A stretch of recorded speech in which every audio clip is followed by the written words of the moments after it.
Hello, Tammy Gingro, Body and Balance here with another ancient Egyptian tarot reading. This one drawn just as the moon entered the sign of Aquarius for our full super blue moon that we experienced on August 19th. And this is a timeless reading. So these full moon readings definitely go 4 weeks at a minimum. And whenever you come to this reading, there is something that you are meant to hear. I am rather blown away by the evolution of the readings, how the cards will repeat. Some of the cards will come back again in subsequent readings. And like always, I just never cease to be amazed by this ancient tarot system. The Crowley Tehote Tarot is a holistic system. You can dive so deep. I just ordered 2 more books. One is Tarot and Psychology, and it takes the 12 court cards that are correlated to our sun sign, or I've actually just started doing rising sign readings as well. I know for me personally, I resonate a lot more with the astrology of my rising sign, which is more like where we're heading, what we're becoming, who we're becoming in this lifetime. So without further ado, I often always provide questions that you can ask yourself, exploratory, meditative questions and affirmations. So I have the last affirmations from the last reading, and I really want to start off this way. They just felt really relevant. So if you would, close your eyes. And if these are in alignment, if you feel like saying yes, say yes to these affirmations. My body is the living temple of my infinite soul. I am ready for an initiation into a new consciousness. I am internally and externally wealthy. I freely express my creativity in the world. So the first card that we have, which is the basic energy of the reading, I just love her. She could quite possibly be my favorite card. And I just acquired a new crystal. It's a citrine point. I mean, you can just see how much is going on here. And she's got this amazing wand. Her scepter has a tetrahedron crystal.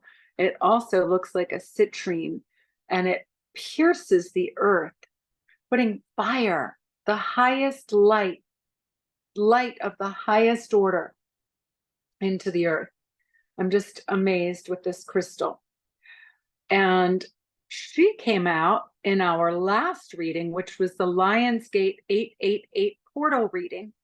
In that reading, she was in the position 3 of our conscious thought. She's absolutely gorgeous.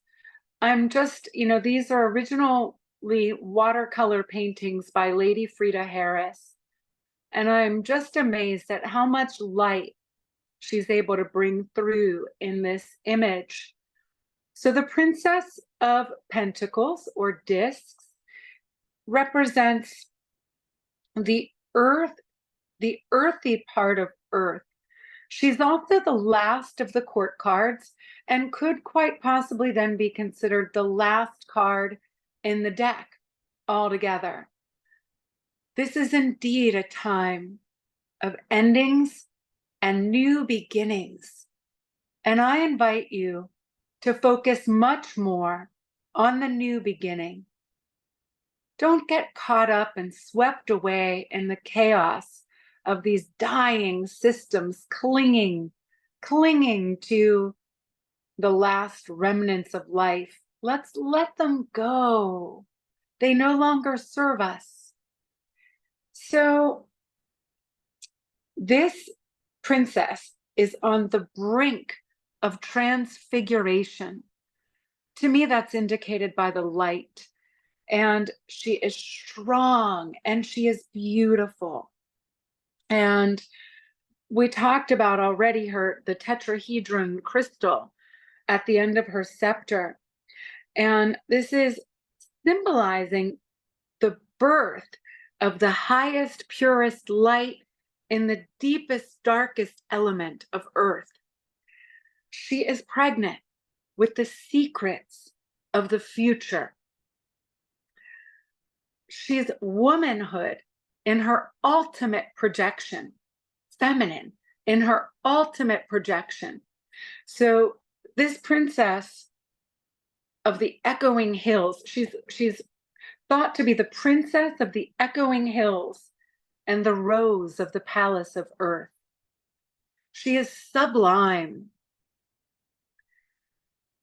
She's the princess and the empress of the gnomes.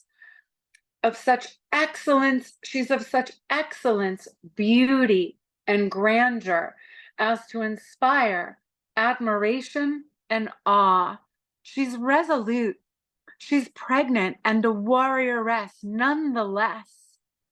Lady Frida Harris said that she wished that she didn't want to be pregnant and that she kept chattering to her about being in alignment with Mary, mother of Jesus. That's what she wrote to Aleister Crowley when she was painting this image. So she's not only conquered fear, that's the primary theme of this princess. She has completely conquered fear. She's transformed it into love. Fear. So freedom from fear is absolute freedom. Once we can conquer our fears, we are literally absolutely free. At the same time, being pregnant with the highest order of light, she's pregnant at the same time with the lowest of the low and the highest of the high and everything in between. She carries within her body the potential, the seed of potential of all possibilities, literally all possibilities. When we zoom in on her shield, it contains the yin and the yang in the center. And you'll see that this reading is very much about reconciling opposites. If you follow these readings, the last two were very much predominantly feminine energy. This one is really balancing the feminine and masculine and really birthing divine, sacred masculine into material form once again. So she could also be seen or thought of as the key to perpetuating the life of the universe. I believe that we are all keys.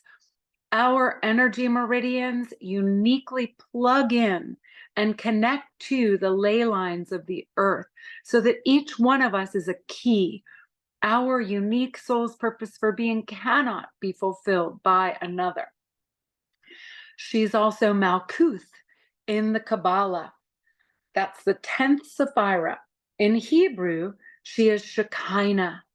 Shekinah is divine feminine God energy. The divine feminine presence of God. Shekinah glory. Just breathe that in. I got goosebumps all over with that. So the princess is a very unique card. They don't rule over a decan in the astrology, or the other court cards, the knights, the queens, and the princes rule over a zodiac sign. And we all have what's called a significator in this deck. When I do a personal reading for you using your date of birth, and or if you have the degree of your rising sign, we could choose to do a rising sign reading. But she rules over a quadrant of space.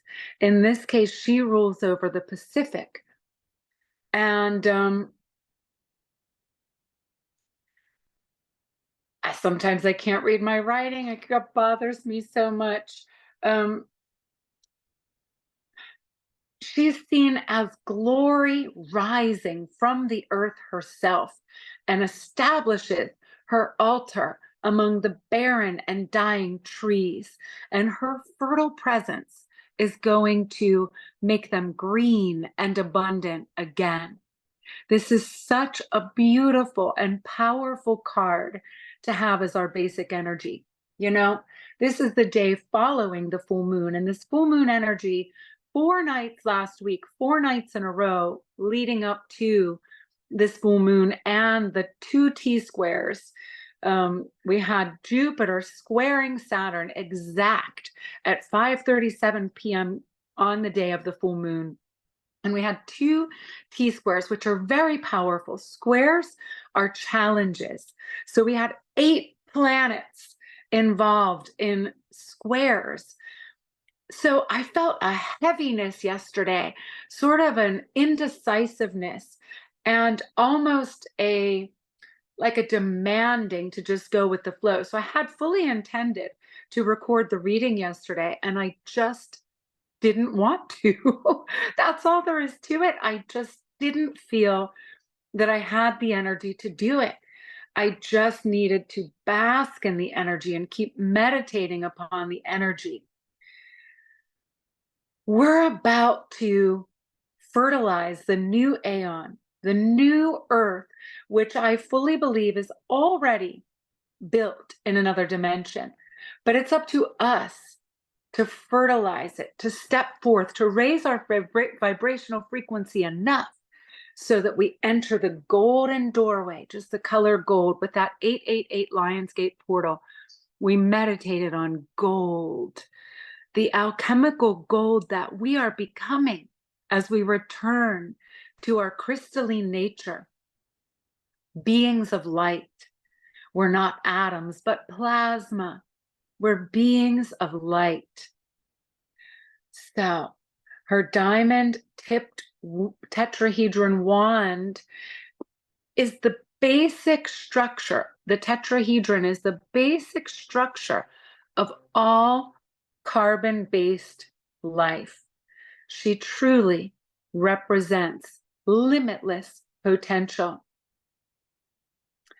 The affirmation that I have for you with this card, and again, my intention is to create for you a meditation guide which will contain meditative questions and all of these affirmations that you'll be able to download and use as you please. I strongly recommend repeating affirmations each and every day. If these resonate with you, I invite you to share in them. And then we've got the power of shared intention and also an invitation to write your own and to use them each and every day. It is one of the most powerful ways to manifest the world we dream of. So the intention or the affirmation, I am the seed of divine feminine Mother God. The card in the second position, which is the card furthering the energy we had in the unconscious thoughts in the last reading. So these first two cards in the first and second position were in the third and fourth position in our Lionsgate 8-8 reading. So, oh, I'm sorry, I did have a question for you as well, a series of questions with that princess. How can I nourish the feminine within me? And that brings us to the Two of Swords, which is peace. This card represents the moon in Libra. And if we zoom in here to where these two swords cross, we see a 5-petaled rose that is emitting white rays. The white rays are also wings. Remember, swords is the air element. We have the Saturn-Jupiter square that I talked about, but Jupiter and Mercury are together in the sign of Gemini. Aquarius, where the moon is also an air sign. We have a lot of air represented in our reading today, which represents our mental realms. And I'm specifically thinking about Ruach, which is the intellect of our soul. So we've talked about, probably even in the last reading, how in yogic philosophy, the mind or the ego is the enemy of humankind. And it is our great purpose to bring the mind under our control. So so we need to bring the mind, in my estimation, into our hearts, reforming our heart-mind coherence and filtering our mind through our heart. So the mind must be overcome. Fearful, so the mind now, fearful that its existence and control might end. The mind resists these efforts at all costs. And this is the root of anxiety, frustration, even our fears and nervousness. So how can I be at peace in my own mind? How can I not let my thoughts run amok or be concerned about the chaos of the world? Find that peace and stillness in my own heart mind.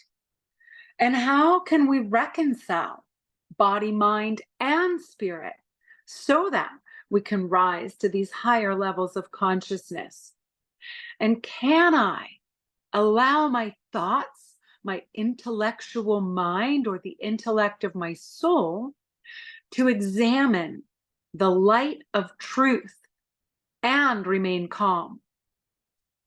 There are many people, one in particular who is really close to me, who simply just cannot speak about reality without getting nervous and anxious and upset.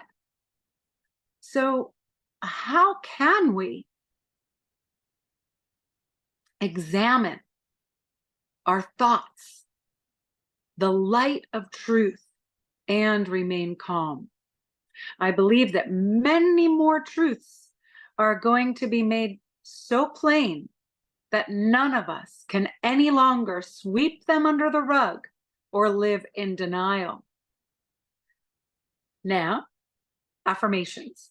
I am peaceful in my center. My heart is peace. I am the light of the world. I am peace. The card next in the third position, which is the card representing our conscious thoughts, the energy representing our conscious thoughts. An incredible card, one of the most comprehensive, one of the 4 primary alchemical cards in the deck. This is card number 6, the Lovers. Just take it in. And this card is the sign of Gemini, and it's ruled by Mercury. And remember, we have Jupiter and Mercury is retrograde in the sign of Gemini right now. It literally just never ceases to amaze me that the cards that represent our current astrology and the energy that we need to maximize it's like the guidance that we need to maximize the energies that we're experiencing. There is so much symbolism in this card. We could literally create an entire video on this card alone. So remember, Jupiter is in Gemini, squaring Saturn in Pisces. They were both at 27 degrees, while the sun and moon were also at 27 degrees of Leo, sun, and Aquarius, the moon. So one astrologer noted that this square challenges or illuminates the tensions between expansion and restriction. And that's kind of what I was feeling with the heaviness yesterday. I want to expand Jupiter, but Saturn is still somewhat yet constricting me. I have a very different view of Saturn. Many astrologers refer to Saturn as a malefic. I do not view Saturn that way. I am a Capricorn sun, and Saturn is the ruling planet of Capricorn. And I've really come to experience these celestial beings as just that. They are like grandmothers and grandfathers, and Saturn, Chronos, time, has much to teach us. And, you know, with the rings around Saturn, and we see this ring extending from, this is actually the hermit in the background who's officiating the marriage ceremony here in this lover's card. And we see that his hands are outstretched over the couple, and there's sort of a ring around his arms representing the marriage contract. So in that way, contract, constriction, Saturn often rules over governments. And it is the time to break these constructs, like the construct of time. Time is one of the greatest illusions, and I believe that's one of my primary purposes for being, is to shatter the illusion of time.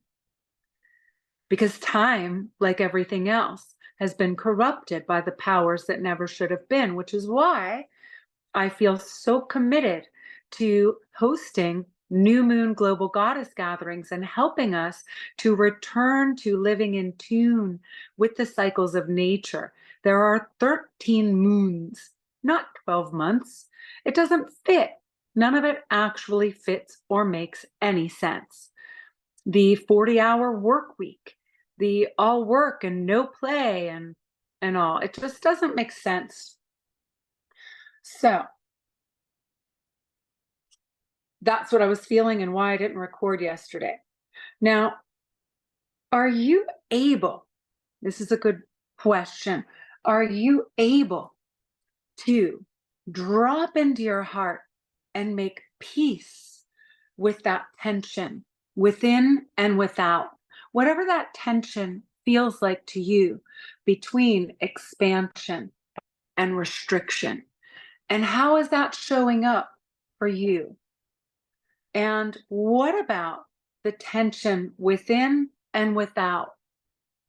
Your higher self, the highest of highs, fitting into this material body. Can we expand our vibrational frequency enough to contain our limitless spirit? It's absolutely fascinating to me that this card represents Gemini and that Mercury rules it, considering our current astrology. Some of the symbolism here is the dragon's head is exalted. Now, we don't see a dragon in this card, but that is a part of the symbolism. And remember, we're more than halfway through, or just about halfway through, the year of the wood dragon. The Hebrew letter is Zain, or sword, and you can see if you look closely that the archway, you know, what do we call that when we put a little thing there that people often get married under? But theirs is made of swords. And so we talked about this being one of the alchemical cards. Alchemical is in nature is about solve and coagula, solution and coagulation. Dissolve, construct, mix up. That's what we do as alchemists. We are all alchemists, and we're all striving to transform our dross into the alchemical gold that we are. So this card represents the solve. Coagula is represented by the art card, number 14, which is Sagittarius, which is opposite on the zodiac wheel.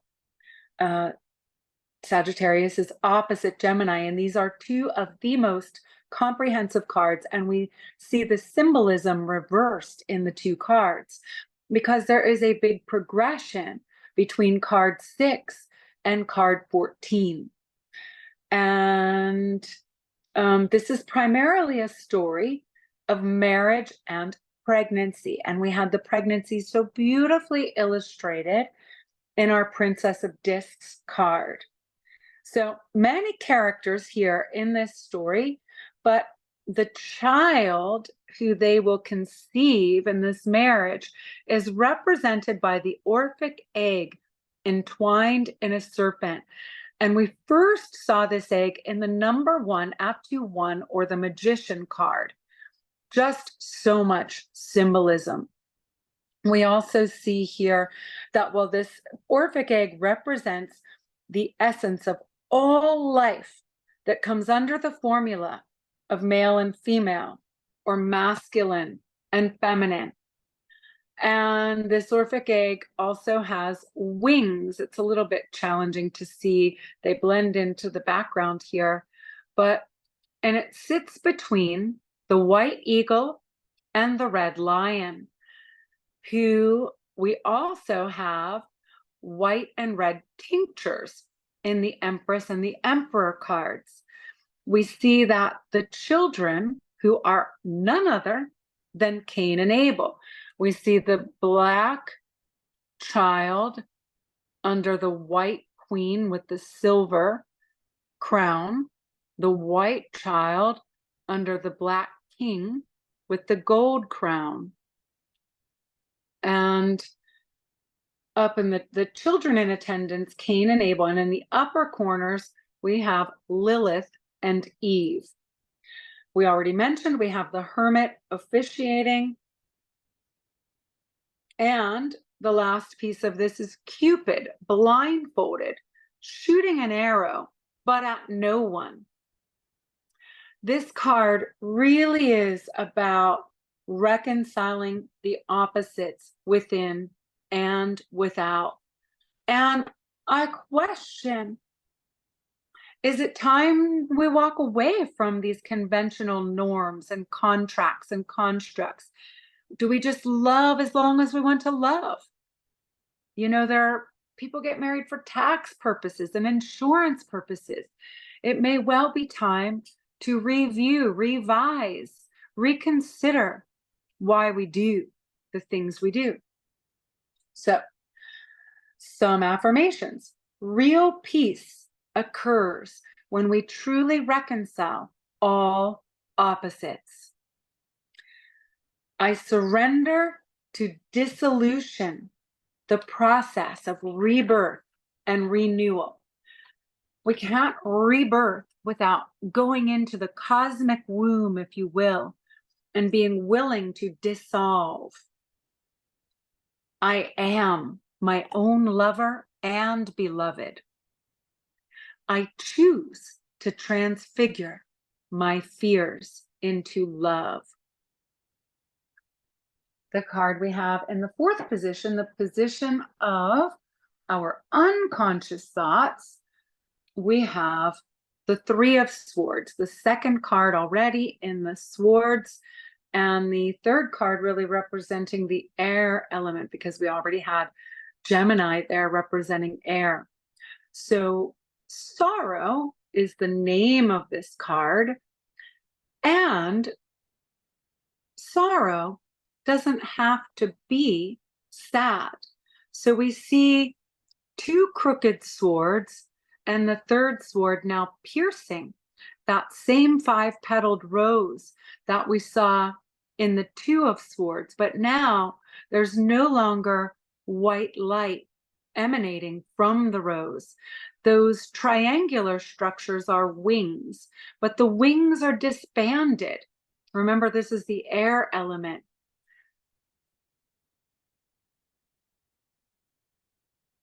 This card represents Saturn in Libra, and the white rays that we had in the 2 of Swords, peace, seems to have been destroyed or consumed by shadows.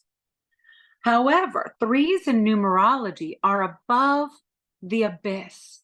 So what did we talk about with that Two of Swords? The need to conquer the mind, to bring the mind under our will. So on the Tree of Life, if the threes are above the abyss, this card is all about perspective. The fact that the sun is still shining above the clouds. I believe that this dark, soupy, cloudy here is literally the space of all potential, misty, cloudy, filled with shadows.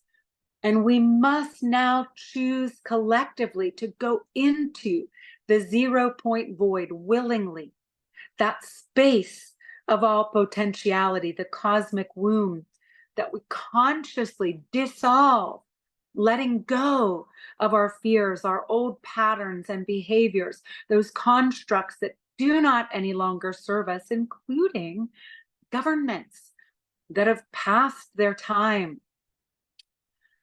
Remember, the intellect cannot exist above the abyss. Affirmations. I let go of the past. I cling to no thing. I am the dawn of a new day. I surrender my mind to expand my consciousness.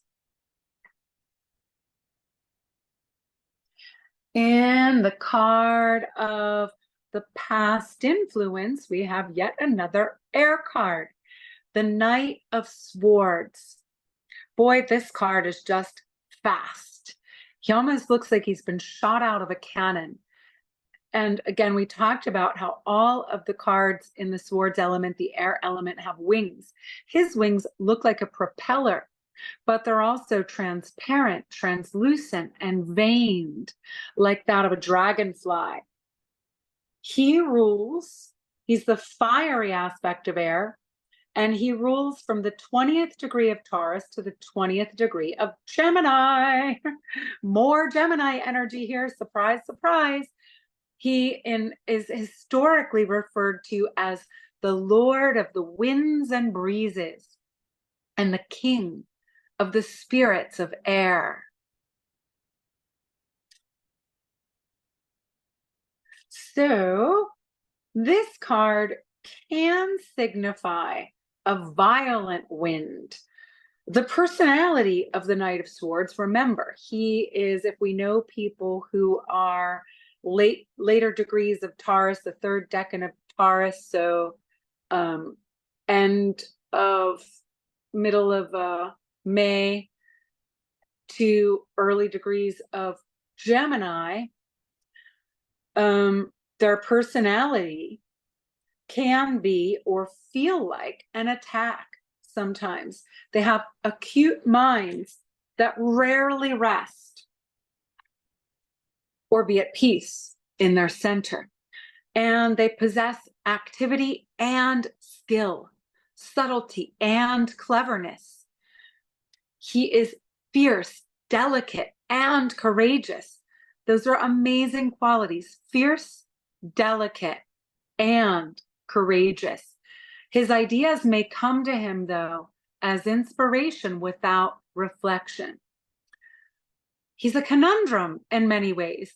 And I don't know if you have Geminis who are close to you, but most of them are like 2 or 3 people at least. The Lovers also. That's like all of those people in the Lovers card are all aspects of each of us, but especially a Gemini. Altogether, this progression is all but commanding us now to filter our thoughts through our heart, to funnel them through our heart once again, to be heart-centered, leading with love, love-evolution. Let's all take part in the love-evolution to once again connect the key to fierce, compassionate love, that heart-mind union. Affirmations. I choose words that uplift and inspire. I am the voice of spirit in the human world. Uniting my heart and mind in holy union gives birth to heaven on earth. The card we have in the 6th position, which is the energy taking us forward. We have our 3rd court card, our 2nd earth element. We see here the Queen of Pentacles. Man, she just is the definition of regal. If we zoom in, her dress alone, you can just meditate upon these fluid golden scales. She sits overlooking a barren past. She is Capricorn. She rules from the 20th degree of Sagittarius to the 20th degree of Capricorn. People dignified by this sign possess the finer of the quieter qualities. They're ambitious, but only in useful directions. She is historically the queen of the thrones of earth. She represents the watery aspect of earth, bringing life-giving water to a thirsty earth. Where I am in the world in southwestern Pennsylvania, we are experiencing a hell of a drought. Just meditate on what it's like to bring water to a thirsty earth. Meditate upon this as a quality or a characteristic of a person. How can I quench, satiate, hydrate, fill up myself and others? Her staff is topped with a beautiful crystal. The princess was pointing into the ground. The queen's is pointing up to the heavens, receiving that pure white light of consciousness. She is quietly passive, but representing passivity in its highest form. That's a very feminine quality, isn't it? Passivity. Quite opposite the Knight of Swords. I feel like he is representing the patriarchy and she is representing the new aeon. The queen taking us forward. Can I rest assured in my instinct and intuition? Can it be enough to know that I know that I know? And how can I learn to trust myself that I just know truth? She represents the ambition of matter to take part in the great work of creation. Affirmations. I allow myself to unfold and be. I am in service to the divine within me. So beautiful. The card that we have in the 7th position, which represents you and I, the collective energy. We have here the Emperor, and he is Aries, ruled by Mars. I feel this irony that the Emperor is really, in my estimation, he's like all 4 kings of all the suits in one. Emperors rule kings, and he's Aries, the first sign of the zodiac, youth. Is it time for a young, divine, sacred, masculine energy to stand beside? We could choose the queen, but I'm going to put him beside the princess. The balance that I'm feeling here in the masculine and feminine energies in this reading. And then let's just put the Lovers in the middle of them. You know, like I feel this amazing synergy. Personally, since for me, 2021, being in Costa Rica and traveling to do sacred earth gridding, the messages that were coming through was balancing, reconciling masculine and feminine energies within so that they can be balanced without.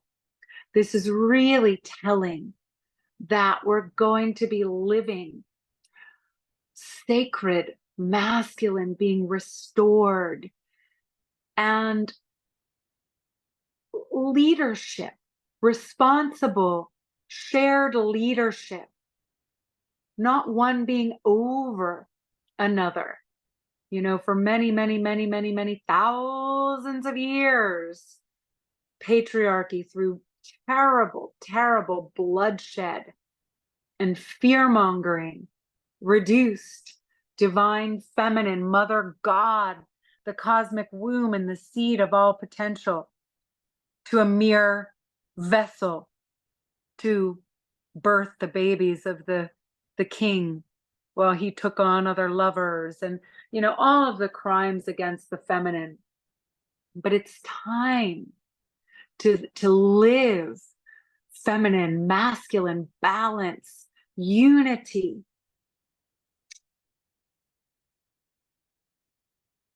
He is energized.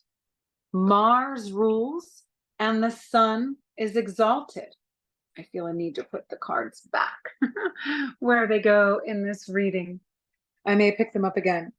But he's referred to as the son of the morning and chief among the mighty, and divine sacred masculine birthed again.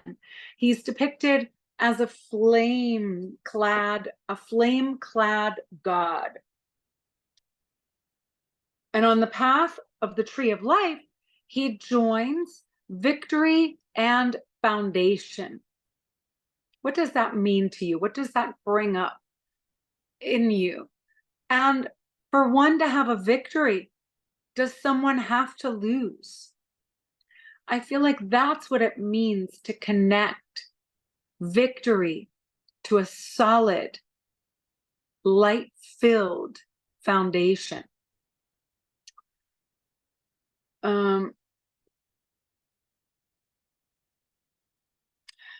Here's this is Crowley. This is a quote from Crowley in reference to the emperor. Use all thine energy to rule thine thought. Here we're back to ruling the mind. Use all thine energy to rule thine thought.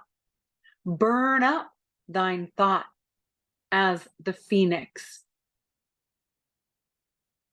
He represents a person who is just, as well as righteousness of the Creator, true, loving, justice, fair, straight, fully honest with their own conscience. The idea that our world is so broken, each one of us is now fully responsible for the current calamity. And we must be willing to face our own evil, if you believe in evil, or shadow. The light, the dark, no difference. We're basically, we must learn to restore right balance and take responsibility for that. We cannot hope in these wild characters running for offices. They're not fit to rule. They represent the opposite of truth. So what if we demand these characters in our leaders?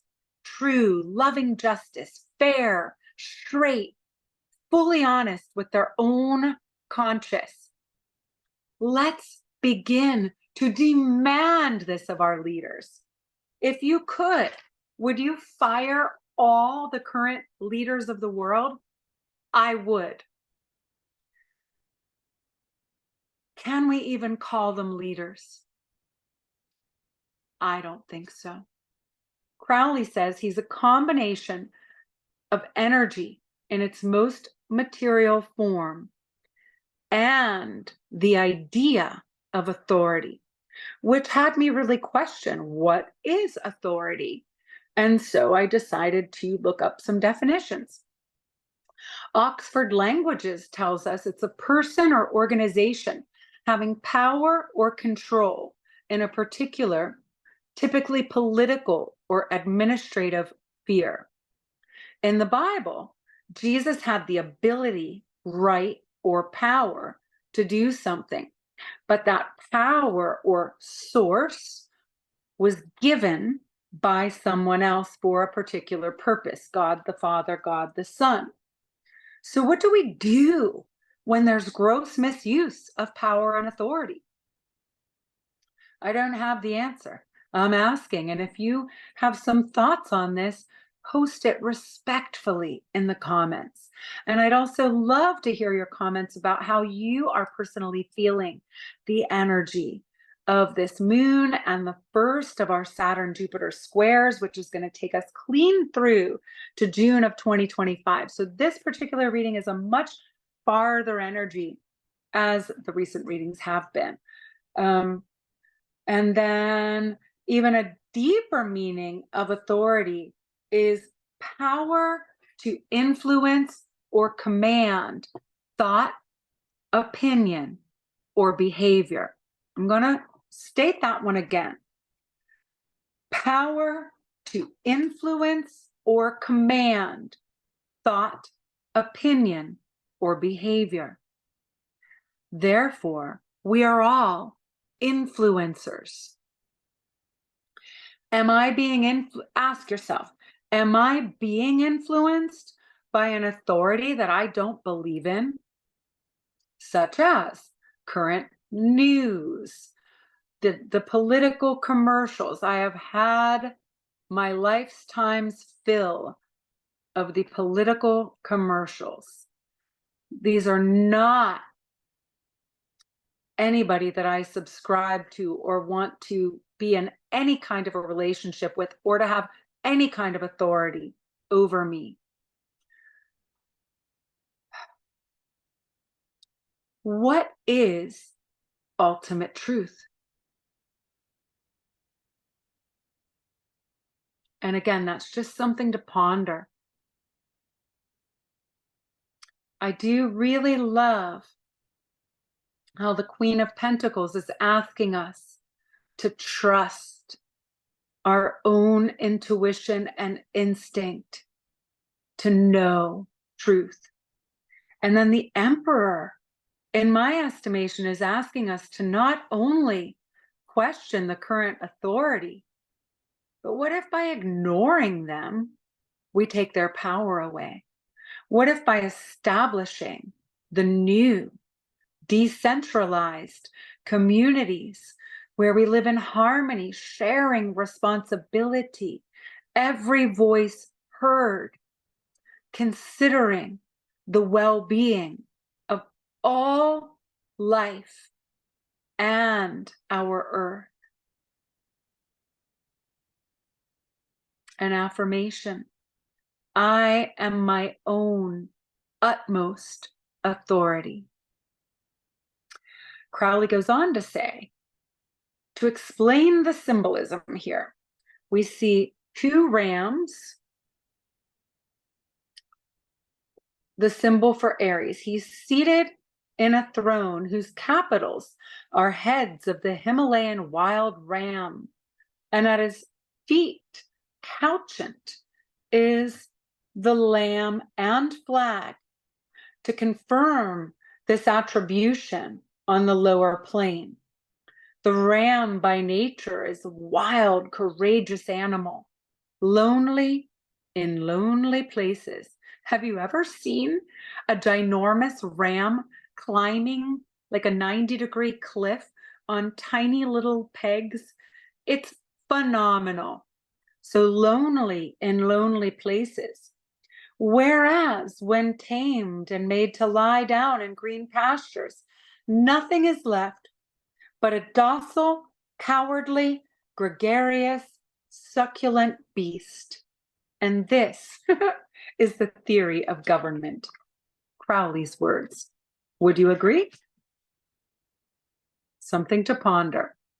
He represents sulfur in alchemy, which is Rajas in Hindu, the swift creative energy of the initiative of all being. He has here again, we see the red eagle or red tincture that we referred to in the Lover's card. And remember, the Empress has the white eagle on her shield.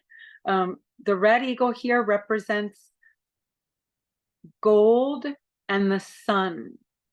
The white eagle on the Empress represents the moon and silver. And this is the formula of entering the great mystery, which leads to mastery. And I think that this is a great time to share one of the oracles with today's reading. Man, I just felt a feel with this powerful, powerful, powerful bald eagle. I just love that the eagle came with this moon as well. And what it says here on the card, the eagle represents mastery. Gotta get the glasses. You and I, this is a collective energy, we are on a spiritual journey beyond the sky. Let go of the past and soar. You are guided by the winds of spirit. What was he? The ruler of the winds of spirit? Your wisdom inspires the world. So true. So true. Your wisdom inspires the world. And your affirmation for this card? I am the master of my life. Bringing us to the card in the 8th position, the 8 of Wands, swiftness. Change is happening swiftly now. One of the planets in the T-squares, Uranus, we've been asked to transform. We've been nudged for some time now to take responsibility for our actions and the collective result, not to blame politicians or, any of that. So a question I have for you, have we been passive to the point of extinction? There are some crazy mofos in power who have tremendously explosive devices at the tips of their fingers. Have we been passive to the point of extinction? And what kind of choices can we make now to take the power away from and the authority away from those who have misused it? Now is the time to step into passivity in its highest form. Take loving action inward and allow it to spill out and quench the thirsty world. This card represents energy becoming matter.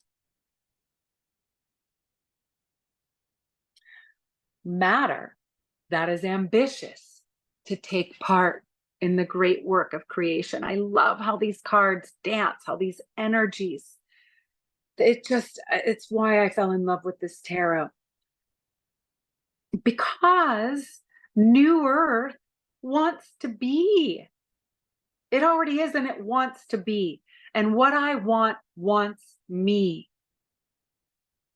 Is the desire of your heart to be at peace, to be abundant and free, for your family to have a legacy. Crowley says this card represents energy of high velocity, such as furnishes the master key to modern mathematics, or I dare say, quantum physics. This card to me represents what we have visioned becoming manifest.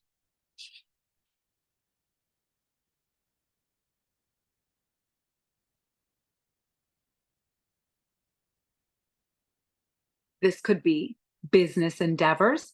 In this reading, it really purports to a love relationship, quite possibly romantic relationship with oneself and or another. And maybe an investment, perhaps even the universe, the new earth becoming manifest. Infinite possibility is seen here. And your affirmations for this card, and by the way, this is the energy coming to us from the outside world. Swift changes. My openness and self-confidence opens the hearts of those around me. Remember, we are all influencers. I am an influencer. My thoughts become things. The card in the ninth position of our hopes and fears, we have the Seven of Swords, yet another air card. And this is futility. The moon in Aquarius. Hello, this is the full moon in Aquarius reading here. Yay. Ay, ay, ay, ay, ay. What can I say? It represents the Lord of unstable effort. The moon in Aquarius, and especially with Pluto at 1 degree, adds elements of change, Pluto, and Aquarius brings compromise, cooperation, collaboration, community, and ingenuity. So although sometimes futility could seem like a challenging energy, we're having all of these squares, all of these challenges. But can we collectively choose to move through challenges with grace and ease, and to allow what is ready to fall away to just fall away? Can we collectively choose to let go of the past and to say, today is the day I write a new story? I don't have to tell my tale of woe. I don't have to live and be bound in my trauma bond any longer. I can release ancestral trauma and be free of that which was never mine to begin with. Lady Frida Harris illustrated this card as 6 planets coming against the sun. And we just had 2 T-squares, which was literally just that. And Uranus, or Wajat, opposite the sun, sudden changes, explosions. Crowley says this is like a negotiated settlement could be arranged. Think about that in world politics, or even in your own life. A negotiated settlement could be arranged. I'm just left with questions, and infinite possibility. So, what arouses in you to ask yourself here? I'm not going to provide a question here, but what arouses in you that you would like to ask yourself? Your affirmation: I master all the skills and means needed to achieve that which I long for most deeply. Bringing us to the card in the outcome position. Now this, I just have to confess, because nothing in these readings is not a part of it. So I looked at this card without picking it up, and I said, oh, that's the Prince of Swords. And then I started, doing my intuitive reading, and I'm like, look how fluid he is. and feels quite feminine. And then I realized, and I thought, no, no, no, no. I thought he's the Prince of Cups. And then I started doing the reading on the Prince of Cups. And then I was like, oh my God. And I've actually crossed it out 3 times in my notes. And I'm like, oh my God, he's actually the Knight of Cups. So confusion, sometimes when we're in a chaotic time with lots of challenges and left with questions, that can yield confusion. Can we be calm in the midst of the chaos? Can we be at peace in our center? Oh, give me a moment to catch up to my notes here. So he rules from the 20th degree of Aquarius to the 20th degree of Pisces. So more of the energy that we're actually in right now. Remember, we have the moon in Aquarius and we have Saturn at 27 degrees of Pisces. He is the Lord of the waves and the waters. He's the king of the hosts of the sea. To me, he represents that manifestation itself has great potential. He's the fiery part of water, which can sometimes be confusion. Think of combustion, steam engine, swiftness, violence. He could be an ill-suited character of natural placidity. It's rare indeed to meet a person who has succeeded in harmonizing these conflicting elements. Pisces, mutable water, ruled by Neptune, illusory.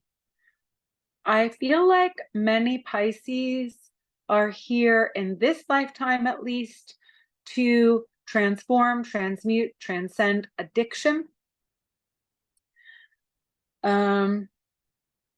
The fire of water suggests water in action, pelting rain, gushing spring, a geyser. This is the kind of energy we do have collectively now.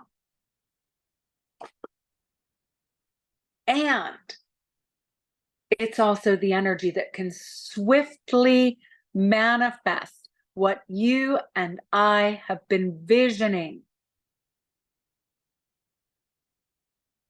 We have conquered our fear, transformed it into love.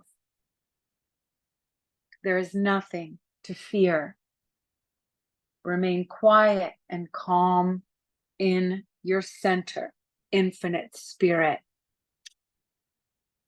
It's the kind of water energy, though, whereby water erodes and dissolves. But again, we've got to agree willingly to dissolve, to go into that cosmic womb. But this mutable Pisces energy is also kind of like throwing a wet blanket onto this fiery chaos. It also makes him a rather shallow character. The Piscean individuals, or these Knight of Cups individuals, are quick to respond to attraction, but they're not very enduring. How does that translate to the outcome of our reading? I asked myself. And this is the reading for probably the most important full moon of the year.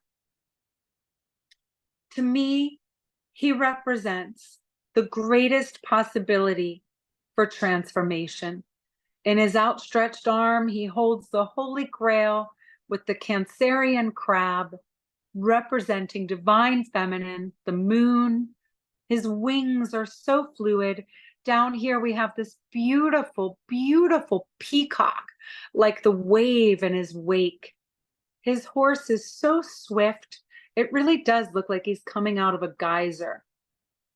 He asks us to reach for higher emotional planes, not to be swept away in anxiety and nervousness and fear, but to reach for higher emotional planes, love, peace, freedom, joy, bliss, ecstasy. Embrace the joys of being human.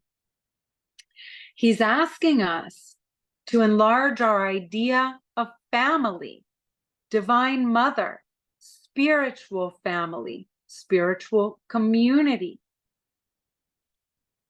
Question: how can I uplift emotional exchange to higher levels of mutual understanding? Just think about that, if you will. And please download the meditation guide and comment, what comes up for you with these questions. This, to me, is an amazing question that I will be meditating on myself.